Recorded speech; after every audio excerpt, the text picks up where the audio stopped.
Assalamualaikum warahmatullahi wabarakatuh.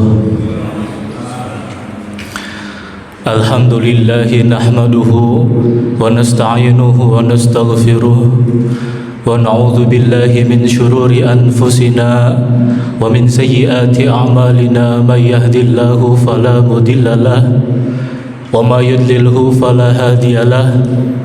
Asyhadu an la ilaha illallah wahdahu la syarika lah wa asyhadu anna Muhammadan abduhu wa rasuluhu la nabiyya ba'dah. Allahumma fasholli wa sallim wa barik ala sayyidina Muhammadin wa ala alihi wa ashabihi ajmain, amma ba'd. Para alim ulama, para sepuh, para tokoh masyarakat, para hujjaj, dan terlebih para pengurus takmir, bapak-bapak, ada ibu-ibu juga, ibu-ibu, jamaah salat subuh Masjid Raya Telaga Kahuripan yang insyaallah dimuliakan oleh Allah Subhanahu wa Ta'ala. Pada kesempatan yang berbahagia dan baik ini, marilah kita senantiasa mengucapkan syukur kepada Allah Subhanahu wa Ta'ala yang telah memberikan kita nikmat, yang telah memberikan kita nafas, sehingga dengan nafas tersebut kita mampu menggerakkan diri kita mampu melangkahkan kaki kita untuk menuju masjid yang insyaallah dimuliakan oleh Allah Subhanahu wa Ta'ala. Dan kalaupun kita hitung-hitung nikmat Allah, maka nikmat Allah itu tidak terhitung lagi. Dalam surat Ar-Rahman dikatakan fabi ayyi ala'i rabbikuma tukadziban, dan diulang-ulang sampai 31 kali, bahwasanya di situ Allah Subhanahu wa Ta'ala memberikan sebuah pesan. Setiap hari tidak ada satu hari pun yang luput dari Allah Subhanahu wa Ta'ala memberikan nikmat kepada kita. Karena hari dalam sebulan itu yang paling banyak adalah 31 hari. Dan sesuai dengan ayat pada surat Ar-Rahman, fabi ayyi ala'i rabbikuma tukadziban, diulang-ulang sampai 31 kali. Mudah-mudahan kita dijadikan oleh Allah Subhanahu wa Ta'ala sebagai insan muslim, insan mukmin yang senantiasa bersyukur kepada Allah Subhanahu wa Ta'ala, agar Allah senantiasa menambahkan nikmatnya kepada kita semua. Amin ya Allah ya rabbal alamin. Salawat bertangkaikan salam kita sanjungkan kepada sosok manusia yang dibesarkan oleh Zat yang Maha Besar, yang paling rajin ibadahnya, yang paling warak tutur bahasanya, sosok teladan yang memberikan contoh kepada kita semua dalam menjalankan semua aspek kehidupan yang ada di dunia ini. Baik itu aspek kehidupan ketika kita menjalin hubungan rumah tangga, dalam aspek kehidupan menjalankan hubungan kita dan peran kita di kehidupan sosial, bahkan aspek dalam menjalankan kehidupan di pemerintahan, semuanya telah terangkum lengkap dari portofolio, dari track record perjalanan yang dilakukan oleh baginda Rasul Muhammad SAW. Semoga kita selaku umatnya senantiasa bisa meniru, menjalankan dan mengaplikasikan apa yang telah beliau ajarkan dalam aktivitas kehidupan beliau dalam kehidupan sehari-hari, sehingga kita kelak di yaumil kiamah nanti menjadi salah satu umatnya yang mendapatkan syafaatul ujma, yaitu pertolongan yang besar yang insyaallah mampu mengantarkan kita menuju surganya Allah Subhanahu wa Ta'ala. Amin ya Allah ya rabbal alamin. Bapak Ibu jamaah yang dimuliakan oleh Allah Subhanahu wa Ta'ala, pada kesempatan yang pagi ini saya insyaallah akan membawakan tema. Tema ini berkaitan dengan kajian parenting, karena qadarullah tanggal 25 sampai 27 kemarin di bulan November kami diundang oleh salah satu yayasan yang ada di Bogor. Saya sebutkan nama yayasannya adalah Yayasan YPHB, Yayasan YPHB, Yayasan, pokoknya Yayasan Kelompok Haji Bogor, YPHB, YPHB, kalau nggak salah namanya YPHB, Yayasan Kelompok Haji dan Bogor. Dan dan ada 11 siswa di situ yang dia terlibat dalam aksi tawuran. Kalau nggak salah tawurannya itu dengan SMA 3 Bogor. Dan kami di situ diminta untuk bisa memberikan self healing dan awareness camp. Ya, gimana anak ini bisa ditumbuhkan lagi kesadarannya, dibina lagi karakternya, dibina lagi visi misinya. Kemudian tidak hanya itu, alhamdulillah di sesi terakhir kita hadirkan orang tua dari 11 anak itu untuk sama-sama kita konseling. Karena dalam pola pengasuhan ini kita nggak bisa hanya menyalahkan salah satu sisi, yaitu si anak saja. Tapi ini adalah berkesinambungan, universal, semua elemen masing-masing terlibat.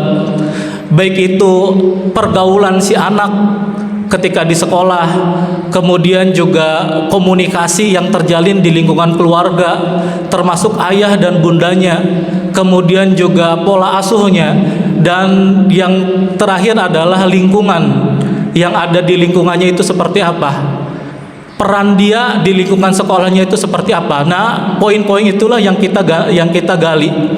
Dan alhamdulillah di endingnya mereka sampai berpelukan dengan orang tuanya. Di akhir kita suruh mereka menuliskan surat cinta, di mana surat cinta tersebut akhirnya dibaca oleh kedua orang tuanya, dan di situ rasa haru pun muncul. Saya tidak bisa menahan air mata saking mereka berpelukan dengan orang yang saat ini ada gap communication, ada jarak komunikasi. Ternyata setelah diidentifikasi dari 11 anak itu, ternyata dia mempunyai beda ya. Ada yang pertama, dia karena tangki cinta dari keluarganya kosong. Jadi si ayah dia terlalu sibuk. Kemudian yang kedua, dia mengekang si anak. Sementara si anak dia butuh diberikan sebuah peran, dia butuh diakui keberadaannya. Sementara di sekolah, pada saat itu dia diberikan sebuah peran, dia diakui eksistensinya.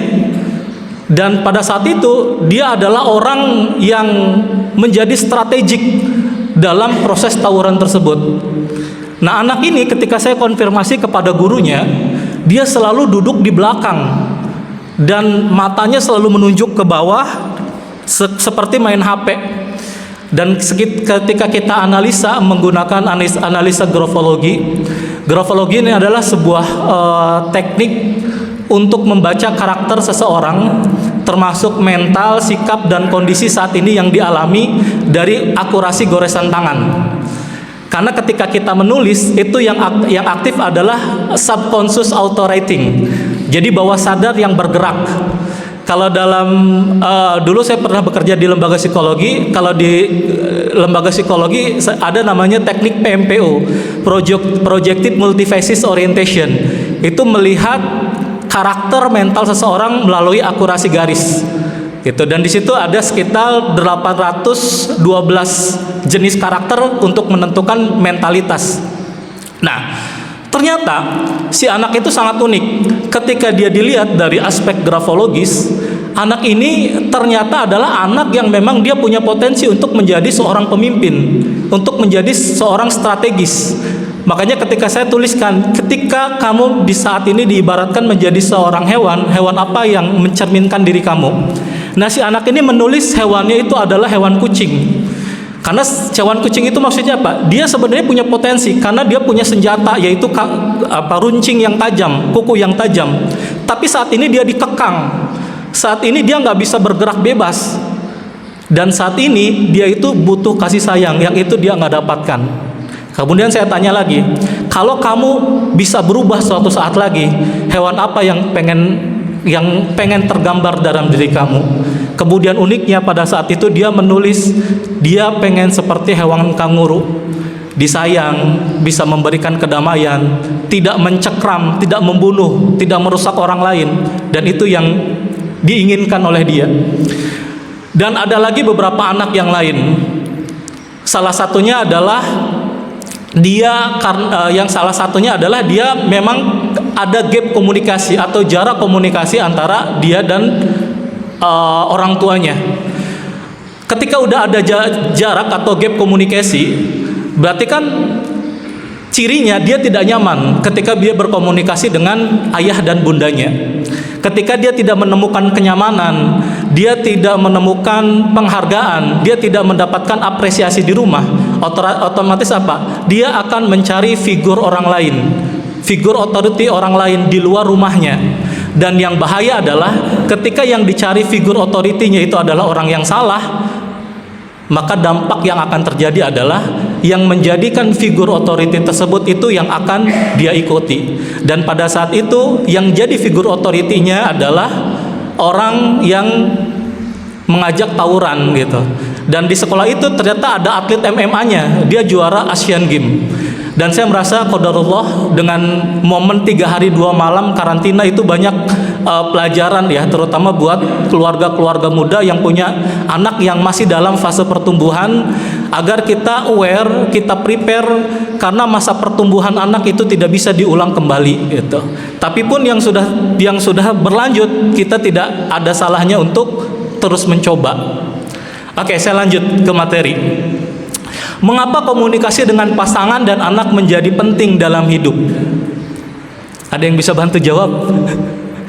Mengapa komunikasi dengan pasangan dan anak menjadi penting dalam hidup? Karena dalam kehidupan rumah tangga itu isinya komunikasi, Pak. Dalam kehidupan rumah tangga 99%, bahkan hampir 100% itu isinya komunikasi. Maka sangat aneh dan sangat heran ketika dalam suatu rumah tangga menjalin sebuah bahtera rumah tangga, tapi di situ jarang komunikasi. Tapi di situ komunikasinya kacau. Karena memang isi dalam rumah tangga adalah komunikasi. Kalau kita ambil lebih jauh lagi, kenapa dalam hidup kita butuh komunikasi? Karena sholat itu komunikasi, Pak. Kalau kita nggak mau belajar komunikasi, berarti ada yang salah nanti. Karena doa itu komunikasi. Kan saya bukan anak komunikasi, saya anak ekonomi. Ngapain saya belajar komunikasi? Sholat komunikasi, doa komunikasi, dalam aktivitas sosial butuh komunikasi. Makanya ini penting.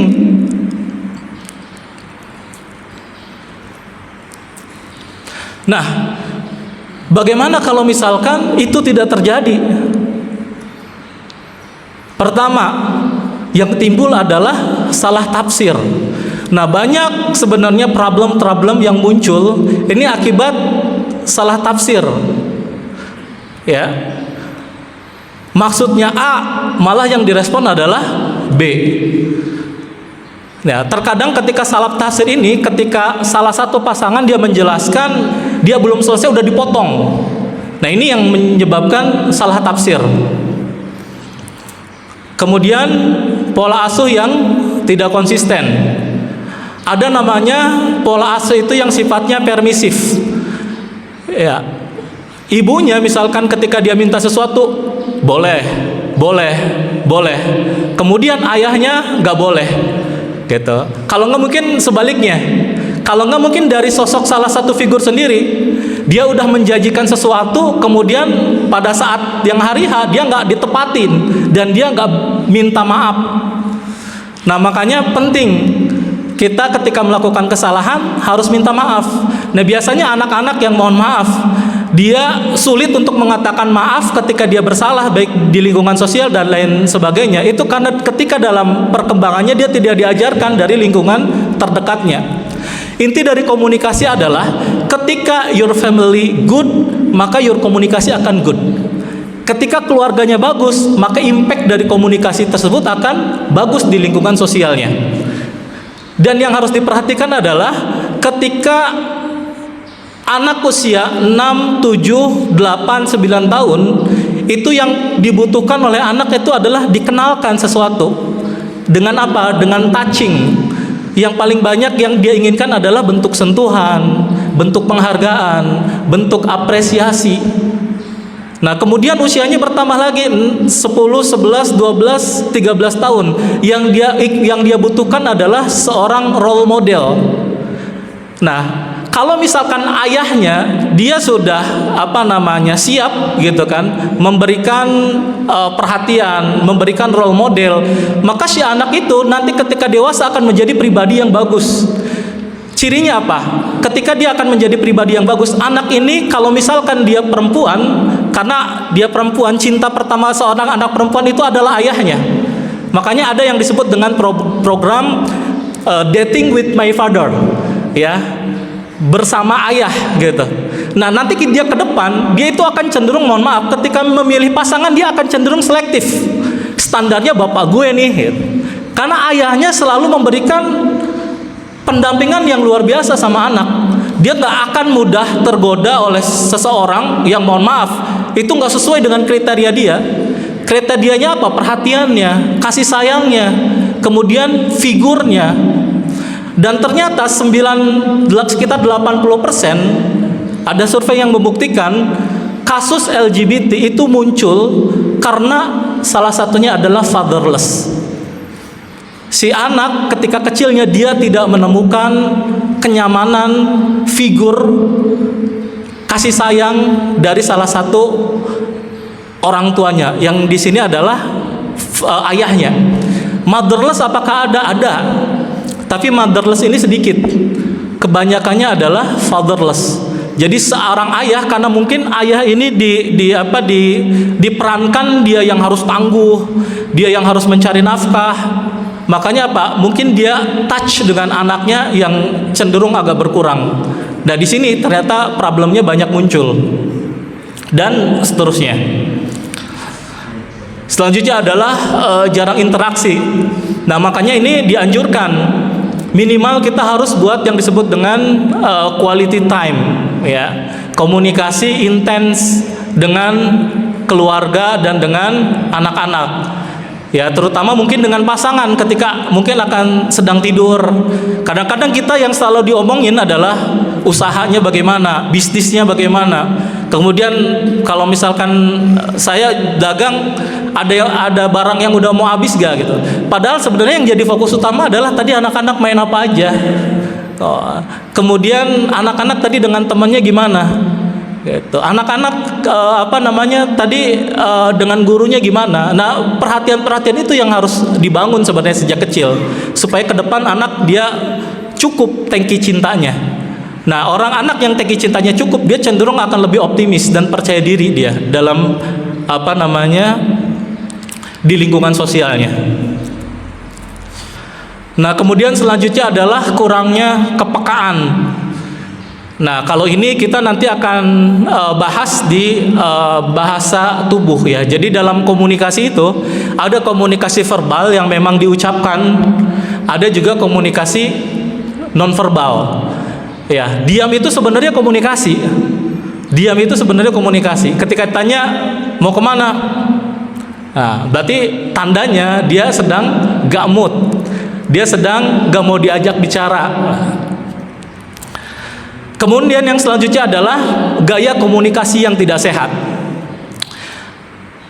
Contoh, ketika pasangan kita atau misalkan anak kita bertanya kepada kita, kemudian kita jawab dengan nada yang keras.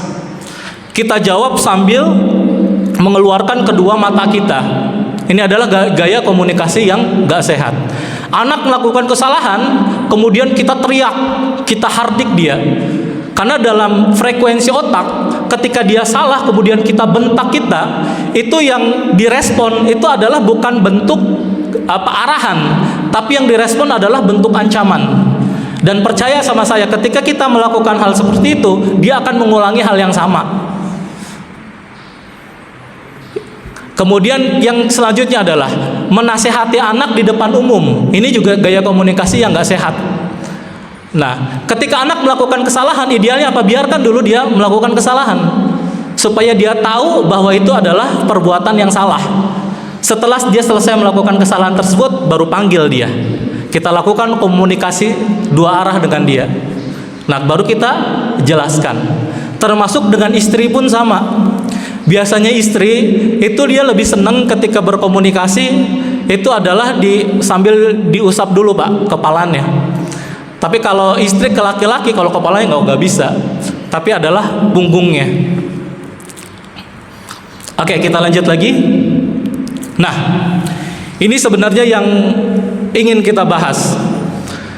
Kalau nggak salah sekitar tanggal 7 November yang lalu, mungkin bapak-bapak di sini ada yang memperhatikan, ada seorang siswa anak SMA Negeri 72 Jakarta yang dia nekat melakukan bom bunuh diri. Dan pada saat itu sekitar 50 orang lebih dia terluka, dan kemudian diledakkan di 7 titik, tapi yang 3 titik tidak meledak, hanya meledak di 4 titik. Nah, motifnya apa? Dan ternyata setelah dikonfirmasi, si anak ini dia tidak terafiliasi oleh jaringan teroris apapun. Dia tidak terindikasi sebagai salah satu anggota teroris di jaringan teroris apapun. Motifnya apa? Si anak ini ketika dia di sekolahnya, dia menjadi orang yang selalu menjadi korban bullying oleh teman-temannya. Menjadi korban bullying. Rasa kesal, rasa marah, rasa tertekan, rasa nggak enak, rasa kecewa itu dipendem, dan dia tidak bisa melawan karena anak ini sosok anak yang pendiam. Kalaupun dia melawan sulit karena yang ngebulinya juga banyak, ya nggak balance lah. Kalau adu power itu nggak balance. Kemudian ditambah di lingkungan keluarganya, di lingkungan rumahnya dia juga bermasalah. Orang tuanya bercerai, ibunya TKW di Taiwan, dan di sekolah dia selalu dibully. Akhirnya apa? Dia nggak ada ruang dia untuk berekspresi, dan si guru, mohon maaf, dia nggak bisa menangkap gejala-gejala tersebut karena mungkin di situ muridnya terlalu banyak, sehingga dia nggak bisa menangkap secara spesifik. Makanya penting di sekolah tuh harus ada guru yang khusus tentang bimbingan konseling ini supaya muncul kepekaan terhadap anak-anak yang seperti ini gitu. Nah, kemudian apa? Karena ini anaknya anak yang pintar, kalau saya ilustrasikan, anak ini yang pintar ini sama seperti salah satu anak yang saya temukan ketika memberikan pelatihan tentang self healing. Itu ada salah satu anak yang memang ahli strategik. Ini kalau misalkan nggak buru-buru dibiarkan, nggak buru-buru diarahkan, khawatir potensinya nanti itu akan mengarah kepada sesuatu yang merugikan nantinya. Termasuk yang udah kejadian di anak siswa SMA 72 ini. Dia mempunyai kecerdasan yang bagus. Akhirnya apa? Dia mengakses salah satu web, di mana web tersebut memberikan tutorial bagaimana membuat sebuah bahan peledak. Dan pada saat itu dia mulai rakit tuh setiap malam. Tujuannya apa? Untuk melawan. Tujuannya untuk menunjukkan bahwa dia punya power. Tujuannya apa? Motifnya apa? Balas dendam kepada teman-temannya yang biasa membuli. Nah, ketika pada hari H kejadian, ternyata banyak orang yang terluka, dan di situ dia memberikan sebuah isyarat bahwa dia adalah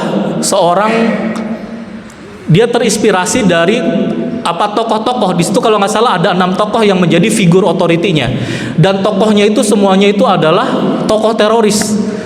Ada Bracken tuh yang dia teroris yang melakukan pembunuhan di Masjid Selandia Baru pada tahun 2019. Ada juga Lukas Triani di senjatanya, dia adalah seorang pokoknya seorang teroris lah, seorang teroris yang dia membantai orang di Itali gitu. Dan figur-figur otoriti tersebut yang menjadi acuannya dia, yang menjadi role modelnya dia. Kebetulan anaknya cerdas, dan ini tidak tertangkap oleh lingkungan keluarga dan lingkungan sekolah. Dan diledakannya adalah ketika anak-anak sedang melakukan sholat Jumat. Masya Allah, Anak ini justru kalau misalkan dia diberdayakan, diberikan karantina, diarahkan kepada sesuatu yang positif, insya Allah ini anak mempunyai potensi yang besar untuk dia menjadi anak yang hebat. Karena secara EQ, secara intelektual dia punya potensi di situ. Coba anak SMA bisa bikin peledak, Masya Allah. Kita lanjut dulu. Nah, belum lagi di sini banyak kasus-kasus ya yang muncul, siswa SMA nekat gantung karena dimarahi orang tuanya. Kemudian di sini sering dimarahi siswa SMP gantung diri. Nah, aku diperlukan sebagai anak pungut. Nah, ini Masya Allah. Nah, sampai yang ada melahirkan. Oke, kita lanjut dulu. Oke, selanjutnya harapan orang tua.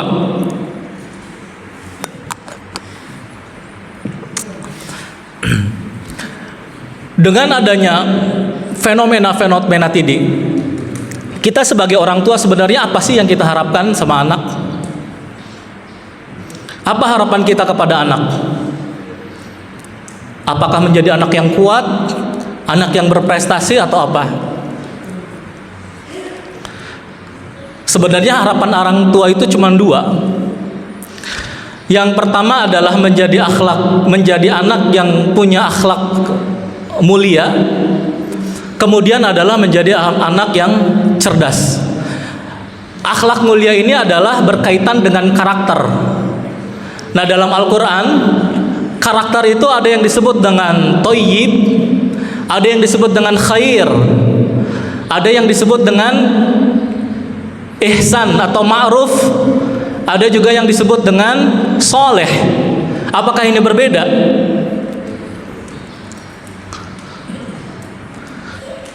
Kalau misalkan kita melihat seorang anak dia bagus secara fisik, secara penampilan, itu biasanya disebut dengan thayyib. Tapi kalau dia bagus secara karakter, akhlaknya bagus, adabnya bagus, itu biasanya kita sebut dengan khair. Ada juga yang dia memang ihsan, ya, dia lebih kepada orientasinya adalah apa, untuk ibadah. Makanya apa yang disebut dengan akhlak dan apa yang disebut dengan adab, adab itu adalah proses pendidikan yang kita dapatkan dari pelajaran di sekolah, dari pendidikan karakter. Tapi kalau akhlak itu proses pendidikan yang muncul dari impact dari ibadah tersebut. Makanya insya Allah anak atau orang yang memang ibadahnya benar-benar bagus itu akan tercermin pada akhlaknya. Gitu. Kemudian yang selanjutnya adalah soleh. Makanya kenapa kita, ya Allah, jadikanlah anak kita menjadi anak yang soleh. Soleh ini adalah gabungan antara khair dan thayyib. Jadi kita tuh pengen punya anak yang dia thayyib, bagus secara fisik dan juga bagus secara karakter. Dia menjadi anak yang thayyib dan khair, itu yang disebut dengan soleh. Tapi apakah anak yang soleh udah pasti dia cerdas? Belum tentu. Makanya kita persiapkan juga supaya dia menjadi seorang yang berilmu. Al ulama'u warasatul anbiya. Ulama adalah penerusnya para nabi. Ulama itu adalah apa? Basic solehnya dia udah ada, dan dia ditambahkan dengan basic keilmuan yang mumpuni. Ya, makanya disebut dengan al ulama. Nah, ulama itu kalau di Indonesia ini panggilannya beda-beda. Tapi intinya dia adalah innama yakhsallahu min ibadihil ulama. Ciri awalnya ulama itu adalah dia memiliki ketakutan kepada Allah Subhanahu wa taala ketika dia melakukan sesuatu yang memang di luar koridor Islam. Kalau dia sampai seorang ulama melakukan sesuatu yang di luar dengan tatanan syariat, udah dipastikan itu yang su. Nah, makanya di Indonesia itu macam-macam. Ya, ada ustadz yang mudanya lah atau yang baru. Kemudian ada kiai. Kiai itu adalah kamalul ilmu wal adab wal imamah. sempurnanya ilmu dan adab wal imamah, dia bisa memimpin. Makanya orang yang disebut kiai itu minimal biasanya dia punya jamaah, dia punya pondok pesantren. Nah, gitu. Kiai pakai, makanya kiai itu bukan K Y A I tapi K I A I ya. Kamalun adab wal ilmu wal imamah. Makanya dalam doa, Robbana hablana min azwajina wa dzurriyyatina qurrata ayunin waj'alna lil muttaqina imama. Ya Allah, berikanlah kami pasangan yang bisa menyejukkan hati, waj'alna lil muttaqina imama, dan anak-anak yang menjadi pemimpin buat orang-orang yang bertakwa. Nah, ini unik. Dan ternyata menjadi pemimpin untuk orang-orang yang bertakwa. Nah, cirinya apa? Dia harus syaratnya mutlak. Dia adalah menjadi anak yang soleh dan dia menjadi anak yang berilmu. Makanya dalam proses perkembangan ada yang disebut dengan pola asuh. Sepertinya pola asuh yang diberikan saat ini kelihatannya baik dan bagus, tapi sebenarnya itu nggak baik buat anak ke depan.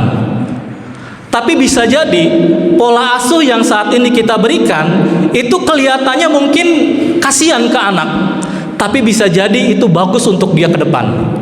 Contohnya gimana? Anak saat ini ketika kecil dia udah diberikan tanggung jawab. Anak sejak dalam fase perkembangannya udah diberikan, udah dipisahkan dengan orang tuanya. Misalkan disuruh pesantren, disuruh mondok. Anak saat ini udah diberikan peran sama orang tuanya.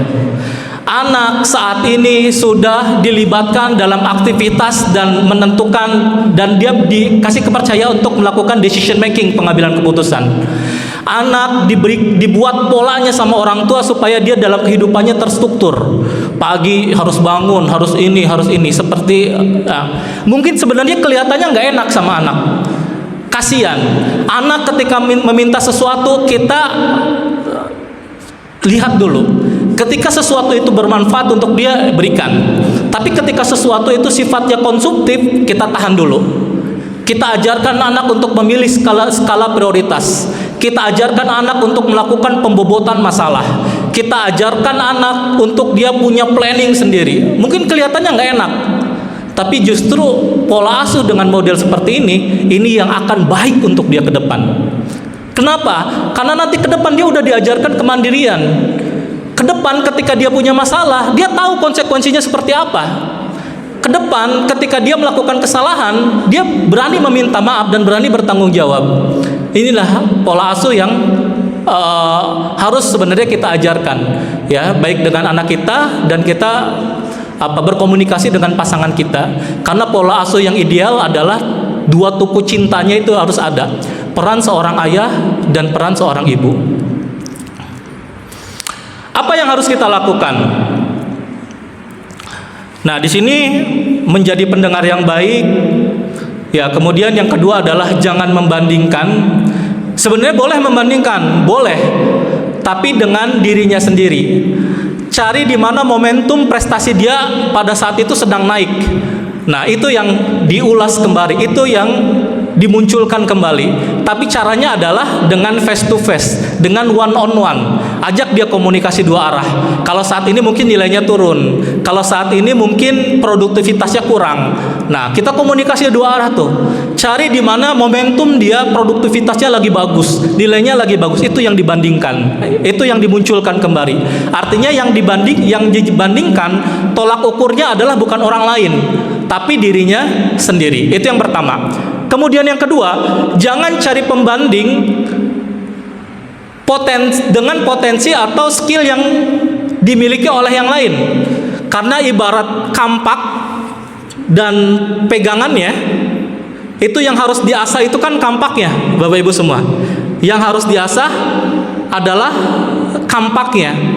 Nah, kadang-kadang kalau misalkan kita membandingkan dengan orang lain, belum tentu yang jadi potensi orang lain itu sama dengan yang sesuai dengan atau yang relate dengan potensi yang dimiliki dengan anak kita, dan kita paksakan. Itu sama aja dengan kita mengasah gagang kampak. sampai kapanpun dia nggak akan lancip. Karena yang diasah itu gagangnya. Yang harus diasah adalah kampaknya. Makanya di sini ada yang disebut dengan talent mapping. Nah, kita kemarin juga belajar tentang talent mapping. Gimana kita mengklasifikasi kemampuan seseorang. Nah, kalau kita jabarin, ada yang aritmatika. Nah, biasanya aritmatika ini dia udah punya Dia udah punya basically dari hitung-hitungan. Dia cocok nanti misalkan menjadi seorang akuntan, menjadi seseorang segala apa yang berhubungan dengan data dan analisa, gitu kan. Aritmatika.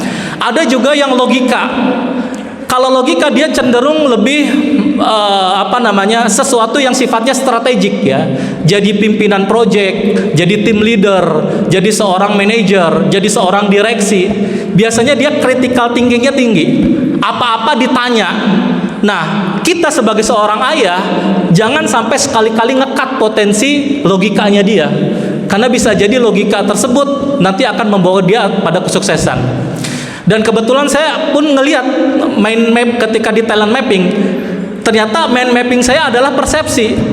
Kalau persepsi itu senangnya mengedepankan verbal, ya, senangnya misalkan di bagian yang berhubungan dengan interaksi sosial. Makanya dulu sebelum saya jadi dosen, saya pernah tuh jadi seorang penyiar, gitu kan. Kemudian side job menjadi seorang MC, karena memang lebih senang dengan sesuatu yang mengedepankan verbal. Misalkan dulu jadi penyiar di Bintaro.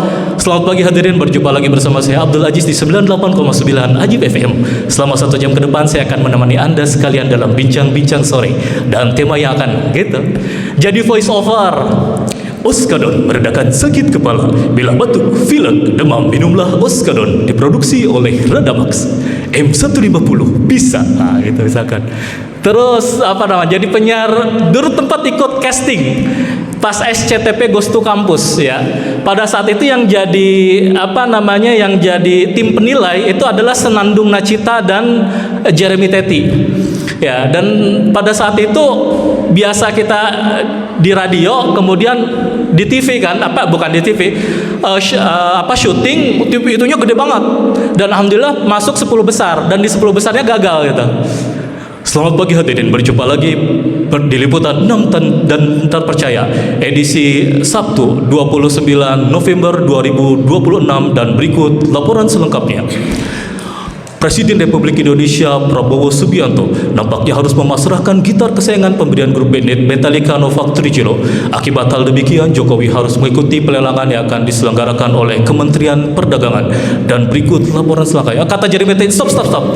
Saya sebenarnya ngelihat intonasi Anda, cara Anda dan menyampaikan itu udah good ya. Cuman saya nggak nyaman ngelihat mimik Anda. Kenapa Anda ketika menyampaikan Anda agak miring-miring gini nah. Saking pada saat itu saya groginya gitu kan. Tapi itulah proses itu yang harus diikutin gitu. Dan ternyata alhamdulillah sampai sekarang jadi ada manfaatnya juga gitu kan. Ketika saya ngisi pelatihan itu bisa jadi bisa jadi ice breaking lah ibaratnya. Karena dulu pernah di dunia siaran gitu. Gitu Bapak Ibu. Kita lanjut.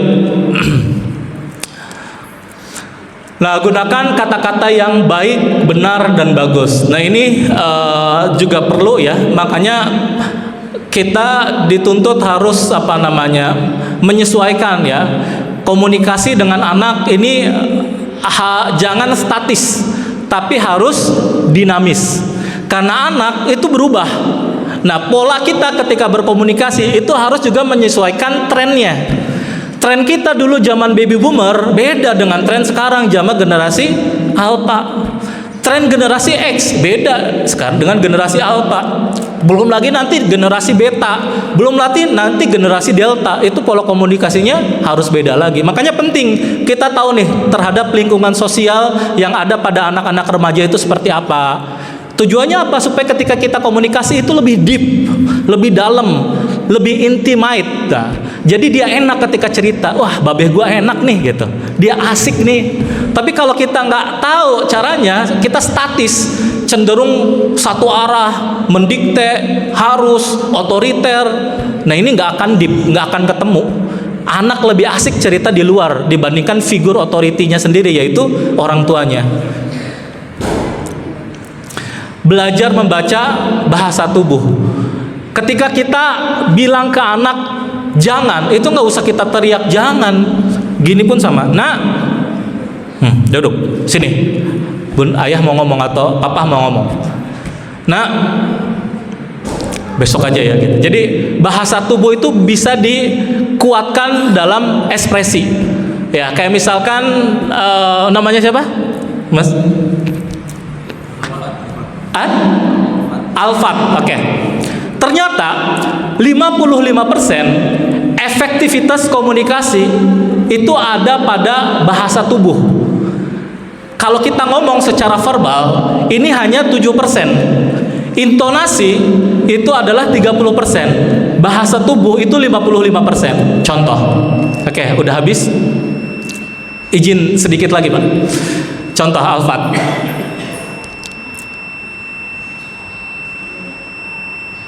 Lama banget. Oke. Belum juga. Pakai Alfat. Alfat. Saya panggil Alfat ya. Mas Alfat, sekarang jam berapa? Alfat, jam berapa sekarang? Oke, saya bilang, Alfat, sekarang jam berapa? Impact-nya beda nggak? Alfat, sekarang jam berapa? Alfat, beda nggak? Itu tadi verbal biasa. Yang kedua saya kasih intonasi. Intonasi itu 38%. Kalau saya kasih visual, Alfat, jam berapa? Efeknya beda nggak? Belum lagi dagu saya naik. Alfat, jam berapa? Alis saya turun. Alfat, jam berapa? Alis saya naik. Alfat, jam berapa? Nah, kalau cewek lebih asik sudah. Nah, ini ternyata bahasa nonverbal ini impactnya luar biasa. Kita percepat aja, sabar dan memberikan kesempatan bicara. Jadi ilmu komunikasi yang paling tinggi dalam berkomunikasi dengan keluarga itu adalah ternyata bukan speaking, tapi listening, mendengarkan. Karena dengan kita selalu mendirect, justru komunikasi jadi nggak sehat. Tapi kita sebagai pemimpin, sebagai keluarga harus lebih banyak listening dulu. Apalagi kita tahu pasangan kita itu dia butuh sekitar 16.000 sampai 20.000 kata harus keluar per hari. Kalau kita hanya mendirect, yang ada nggak ketemu. Yang ada adalah yang baiknya adalah listening. Kita dengerin dulu, baru di situ kita respon. Oke, hidup beruntung dan bahagia. Nah, ini sebenarnya ada 2 ayat Al-Quran yang belum saya sampaikan. Intinya adalah falyattaqullaha wal yaqulu qawlan syadida. Ya. Dan haruslah mereka mengatakan perkataan yang tepat, syadida, tepat. Tepat ini berbeda dengan efektif. Karena kalau efektif itu orientasinya adalah sukses. Orientasinya adalah berhasil. Nah, kamu sholat ya. Nanti ayah belikan HP terbaru. Anaknya sholat. Tepat, efektif gak? Efektif, tapi gak tepat. Karena tepat itu yang dibangun adalah kesadaran. Tepat itu orientasinya adalah etika dan value. Di situ ada etika yang kita gali, di situ ada value yang kita berikan. Itu tepat. Tapi kalau efektif, yang penting kita sukses. Mah, coba mama harus kayak gini ya, gini. Nanti papa belikan apa namanya, perhiasan lah atau belikan mobil lah. Terus dia berubah, ngikut, nurut.